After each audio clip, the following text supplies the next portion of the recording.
عزت مآب محترم قاری محمد لیاقت علی صاحب کی خدمت میں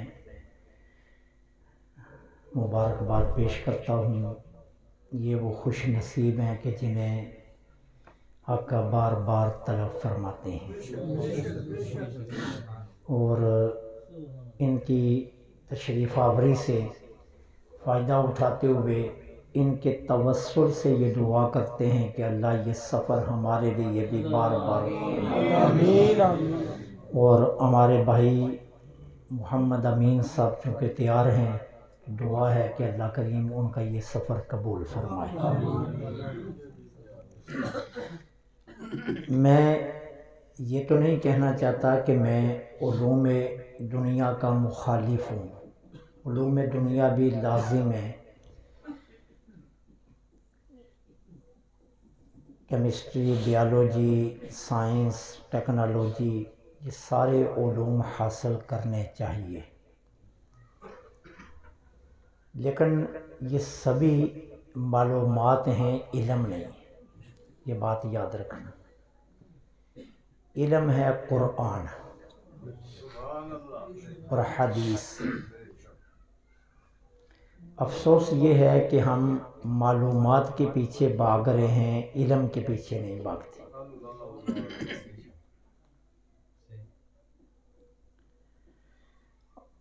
ہماری اولادیں انگلش بولتی ہیں، لیکن افسوس ہے کہ ہماری اولادوں کو عربی بولنا نہیں آتی۔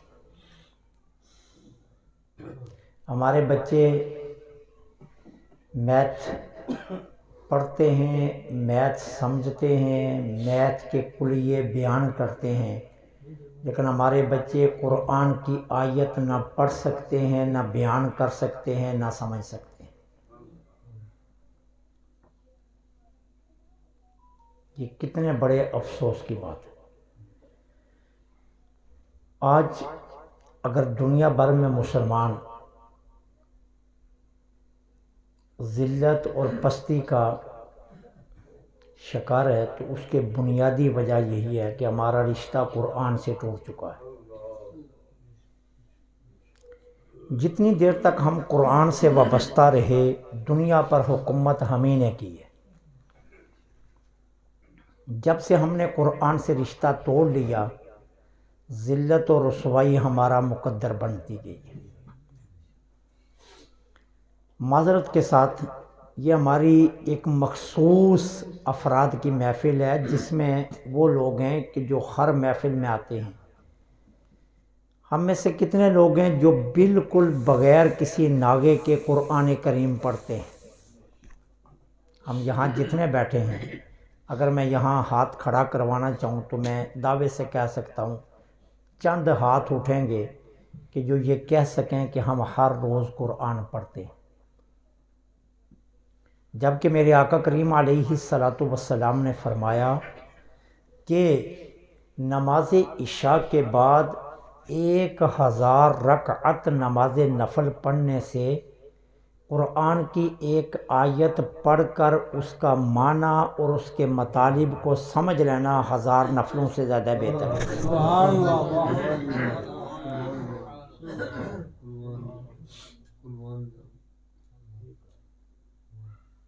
ہم کتنے ہیں یہاں بیٹھے ہوئے کہ جن کو قرآن کریم کے تلفظ سے ہی آتے ہیں،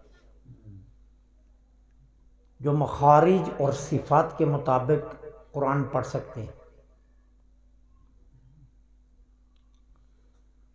مجھے اچھی طرح یاد ہے کہ میں ایک مرتبہ صاحبزادہ فضل کریم صاحب وہ منسٹر تھے، تو محکموں کے کام میں کیا کرتا تھا، تو میں ڈی اے جی کے پاس بات کر رہا تھا، تو میں نے انگلش کا ایک لفظ بولا، کئی لفظ بولے لیکن درمیان میں ایک لفظ بولا جس کا تلفظ غلط تھا۔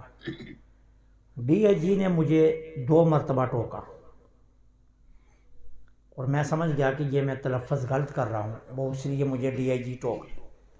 اب میں پوچھنا چاہتا ہوں کہ ہم میں کوئی ماں باپ ایسا ہے جو اپنی اولاد کو قرآن پڑھتا ہوا دیکھے اور اسے ٹوک سکے کہ تم صحیح نہیں پڑھ رہے؟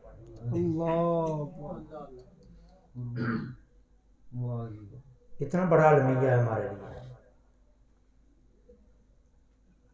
ہماری اصل علم تو قرآن ہے.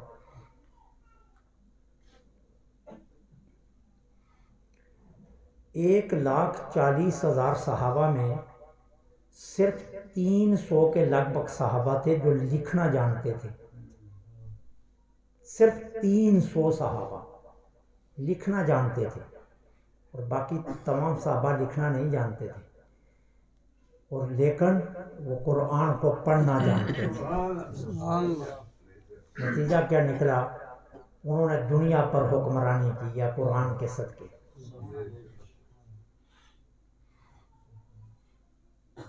24 لاکھ مربع میل پر حکومت کرنے والا بندہ، آپ کا کیا خیال ہے کہ وہ اپنی سلطنت کے بیت المال کا حساب نہیں کرتا ہوگا؟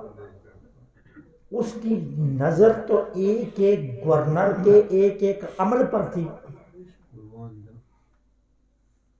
وہ ایک ایک علاقے پر نظر رکھتے تھے. انہیں معلوم تھا کہ اس علاقے میں کتنے اناج کی ضرورت ہے اور وہاں کتنا اناج پیدا ہوتا ہے. یہ اصحاب انہوں نے میتھ پڑھ کر نہیں، یہ قرآن سے حاصل کیا. وہ معزز کے زمانے میں مسلمان ہم خوار ہوئے ہیں تارک قرآن.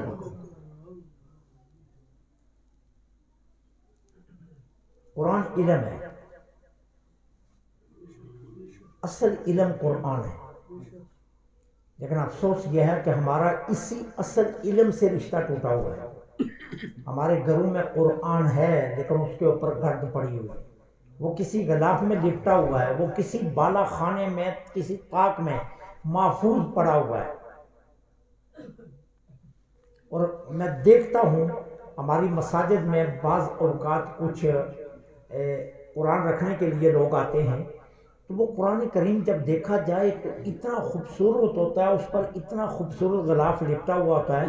میں کئی دفعہ اپنے مسجد کے گیٹ پر بیٹھتا ہوں تو میں پوچھتا ہوں بیٹے یہ آپ کی ماما نے قرآن بھیجا ہے یا بابا نے؟ تو وہ کہتی ہے نہیں یہ بابا نے بھیجا. تو میں نے کہا یہ تو بڑا قیمتی قرآن. کہتے نہیں یہ بابا کو جہیز میں آیا تھا. اب دینے کون آیا؟ دینے کون آیا؟ بیٹا. باپا کے جہیز میں جو قرآن ماں کے جہیز میں آیا تھا وہ بیٹا اب مسجد رکھنے آیا ہے، اور اس قرآن کو دیکھیں تو میں دعوے سے کہہ سکتا ہوں ایک دن بھی نہیں کھلا ہوا ہوگا.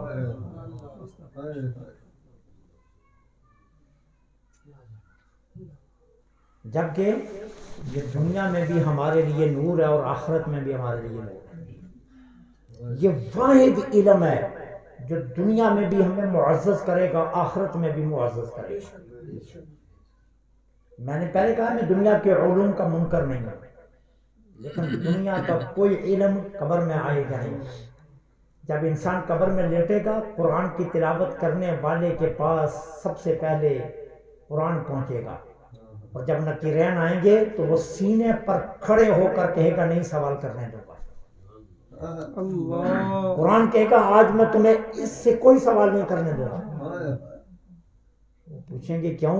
وہ کہے گا اس نے مجھے تنہا نہیں چھوڑا، آج میں اسے تنہا نہیں چھوڑا.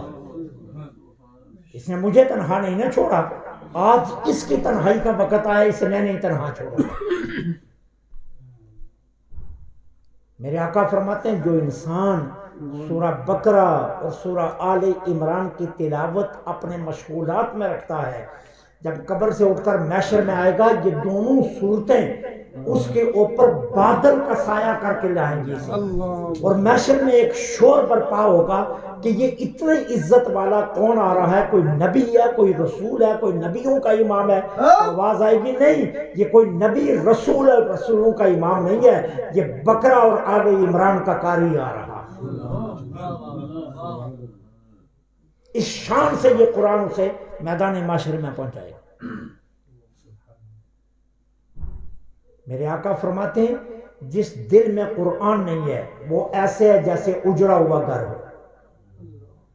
سارے علوم ہیں لیکن قرآن نہیں ہے، دنیا کی ساری معلومات اس کے دل میں ہے لیکن قرآن نہیں ہے. تو میرے نبی نے اس کو اجڑا ہوا گھر قرار دیا. اور اجڑے ہوئے گھر میں کون آتا ہے؟ کتے بیٹھتے ہیں، باندر بولتے ہیں، گدڑ پناہ لیتے ہیں. ارے درندے آ کر پناہ لیتے ہیں.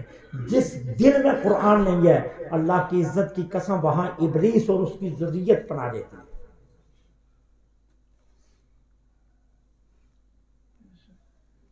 آج ہمارا رشتہ قرآن سے کتنا دور ہو چکا ہے.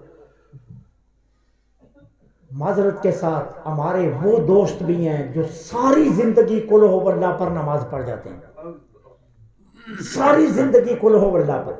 کیا بحیثیت مسلمان ہمیں اتنا قرآن تو یاد ہونا چاہیے یار, ہر نماز کی ہر رکعت میں ہم بدل بدل کر قرآن پڑھیں.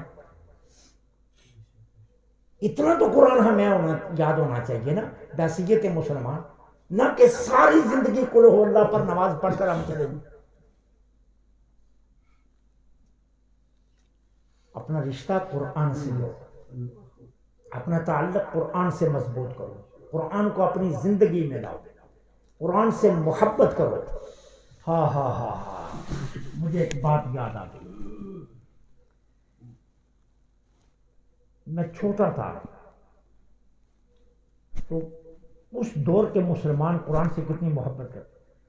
ہماری دادی اماں ہوا کرتی تھی تو انہیں ایک بڑا سا قرآن رکھا تھا, نظر کمزوری کی وجہ سے بڑے بڑے حروف کا. مجھے آج بھی اچھی طرح یاد ہے, وہ ہماری دادی قرآن کریم کو لیتی, پہلے سینے سے چمٹاتی جیسے بچے سے پیار کیا جاتا, پھر چومتی بار بار, اور پھر کھول کر کیا کرتی, اس کی تلاوت سے شروع کرنے سے پہلے کیا کہتی, دو جہاناں دے بادشاہ, دو جہاناں دے بادشاہ مینوں آخرت کلا نہ چھڈی. مجھے یہ الفاظ, میں جب بھی قرآن کریم کے متعلق کوئی کتاب پڑھنے لگتا ہوں یہ الفاظ گونجتے ہیں کہ ان لوگوں کو کتنی محبت تھی قرآن سے, قرآن کو دو جہانوں کا بادشاہ کہتے تھے. آج ہم نے قرآن سے کیا کیا, قسمیں کھانے کے لیے رکھا, قسمیں کھانے اور بچیوں کو رخصت کرنے کے لیے ہم نے قرآن رکھا ہوا ہے. قرآن اس لیے رہ گیا ہے کہ جب بیٹی کو رخصت کیا جائے اس کے سر پر رکھ دیا جائے. نہیں, قرآن سائے کے لیے نہیں آیا, قرآن دل میں بسنے کے لیے. میرے نبی کو قرآن سے کتنی محبت تھی. حضرت ابی بن کعب رضی اللہ تعالی بہترین قاری تھے. میرے آقا نے انہیں فرمایا تھا تیرے گلے میں اللہ نے حضرت داؤد کی بانسری ڈالی ہے. اتنا خوبصورت قرآن پڑھتے تھے. جب یہ قرآن پڑھنے لگتے تھے نا مسجد نبوی میں, تو جب یہ اپنے لہجے میں آتے, اپنے وجد میں آتے تھے, تو میرے نبی اجرائے انور سے نکل کر ان کا قرآن سنا کرتے. حضور کو قرآن سے اتنا پیار تھا. ایک مرتبہ یہ قرآن کریم پڑھ رہے تھے, دن کو گرمی کا موسم تھا, میرے نبی اجرائے انور سے نکل آئے, دیوار کے پیچھے کھڑے ہو کر حضور قرآن سننے لگے. حضرت ابی بن کعب کو وجد تھا, وہ پوری سورہ بقرہ اپنے انداز میں پڑھ گئے, اور وہ انداز ہمارا نہیں تھا کہ 5 منٹ میں سورہ بقرہ, کئی گھنٹے لگائے ہوئے ہوں گے, سمجھ کر پڑھ رہے تھے, اپنے لہجے میں پڑھ رہے تھے. میرے نبی پسینے سے شرابور ہو گئے. اتنی دیر میں حضرت عمر آگے جا کر کہا ابی تجھے تیری ماں روئے دیکھتا نہیں ہے کہ اللہ کے رسول دیوار کے پیچھے کھڑے تیرا قرآن سن رہے ہیں. تو میرے آقا نے فرمایا عمر افسوس, اگر تو ابی کو روکتا نا آج یہ سارا قرآن پڑھتا, میں ایک پاؤں پر کھڑا ہو کر بھی اس کا میرے نبی کو تو قرآن سے اتنی محبت. ہم کہانیاں نہیں ہیں, ہم حقائق بیان کرتے ہیں. امام اعظم ابو حنیفہ ایک رات میں 13 قرآن ختم کیا کرتے تھے. سیدی غوث اعظم ہر رات قرآن ختم کیا کرتے تھے. وہ یارو کیا تھا, وہ کیا چیز تھی وہ. میں جب یہ پڑھتا تھا کہ حضور غوث اعظم ایک رات میں قرآن پڑھ لیتے تھے, سیدی امام اعظم ابو حنیفہ 3 قرآن ایک رات میں ختم کر, میں حیران ہوتا تھا یار انہیں نیند نہیں آتی. لیکن آج کے دور میں آ کر سمجھ آ گئی جس چیز سے محبت ہو. آج ہمارا نوجوان ساری رات فیس بک پر گزارتا ہے, ایک لمحے کے لیے آنکھ نہیں جھپکتا. انسٹاگرام پر ساری رات نوجوانوں کی گزرتی ہے، ایک لمحے کے لیے آنکھ ملاتے نہیں ہیں، ساری رات یوٹیوب پر جو ہے نا گزر جاتی. کیوں؟ وہ جو مناظر ان کی نگاہوں کے سامنے ہوتے ہیں وہ ان سے محبت کرتے ہیں، اس لیے انہیں نیند نہیں آتی ہے. اس کا پتہ کیا چلا؟ ابو حنیفہ کو اللہ سے کلام کرنے پر اتنی محبت تھی کہ وہ ایک رات میں 3 قرآن پڑھ جایا کرتے تھے. قرون اولیٰ کے مسلمانوں کو پڑھ کر تو دیکھو کہ انہوں نے قرآن سے کتنی محبت کی. قرون اولیٰ کے مسلمان قرآن سے اتنی محبت کرتے تھے کہ وہ اس سے اپنی زندگی کا جز سمجھتے تھے. اور سچ بھی پوچھو تو سچ یہی ہے کہ قرآن ہماری زندگی کا جز ہے، ہمارے دلوں کی دھڑکن ہے، ہمارے روح کی غذا ہے. اگر قرآن جسم میں نہیں ہے، اگر دل میں قرآن نہیں ہے، اگر دل میں قرآن کی محبت نہیں ہے، اگر اس سینے میں قرآن کی آیات نہیں ہے، تو اللہ کی قسم یہ وجود ایک اجڑا ہوا گھر ہے، اس کی حیثیت ہی کوئی نہیں. قرآن سے محبت کرو، قرآن سے جڑ کر رہو، اپنی زندگی میں قرآن کو اتنا دخل دو قرآن کا کہ جتنی دیر تک تم قرآن نہ پڑھو تمہاری آنکھیں نہ بند. تمہارا قرآن پڑھے بغیر چین نہ آئے، قرآن کو دیکھے بغیر سکون نہ آئے. قرآن دیکھ کر تمہیں سکون آئے. قرآن کو دیکھو تو تمہارے دل کو ٹھنڈک محسوس ہو، تمہاری آنکھوں میں راحت آ جائے، تمہارے دل میں ایک کیفیت پیدا ہو جائے. جب قرآن تمہارے سامنے کھلے تو تمہیں یقین ہو کہ میں اپنے رب سے کلام کرنے لگا. قرآن کو اپنی زندگیوں میں لا. صحابہ کرام نے قرآن سے بڑی محبت کی. ہمارے لیے یہی چورا ہے کہ ہم قرآن سے محبت کریں. بحیثیت کے مسلمان ہمارا علم اصل قرآن ہے، اصل ہمارا علم قرآن ہے. حضرت عبداللہ بن عمر رضی اللہ تعالیٰ نے 2.5 سالوں میں سورہ بقرہ پڑھی. 2.5 سال لگا دیے سورہ بقرہ پڑھنے میں. ایک آیت کو سمجھتے اور سمجھنے کے بعد اس میں اتنا غور و فکر کرتے کہ میرا رب مجھ سے کیا باتیں کر رہا ہے، اور میرے رب کا میری طرف کیا پیغام ہے، اور میرا رب مجھ سے کیا مطالبہ فرما رہا ہے. پھر اس پر اتنی غور و فکر کرتے کہ گھنٹوں غور و فکر میں گزر جاتے کہ ایک سورہ بقرہ پڑھنے میں 2.5 سال لگے. قرآن ایک مسلمان کی عظمت ہے، قرآن ایک مسلمان کی شان ہے، قرآن ہمارا اصل علم ہے. ہمیں اپنی زندگیوں میں قرآن کو داخل کرنا چاہیے. کتنا وہ مبارک گھر ہوگا جس میں صبح گھر کے 4 افراد 6 افراد بیٹھ کر قرآن پڑھتے ہوں گے، جہاں 6 افراد کے ہاتھوں میں قرآن کھلتا ہوگا. آپ خود بتائیے کہ اس گھر میں کتنی اللہ کی برکتیں ہوں گی. حدیث پاک میں آتا ہے کہ ملائکہ اللہ کی بارگاہ میں عرض کرتے ہیں، مولا آج ایک نور زمین سے آیا کرتا تھا، آج وہ نور نہیں آیا.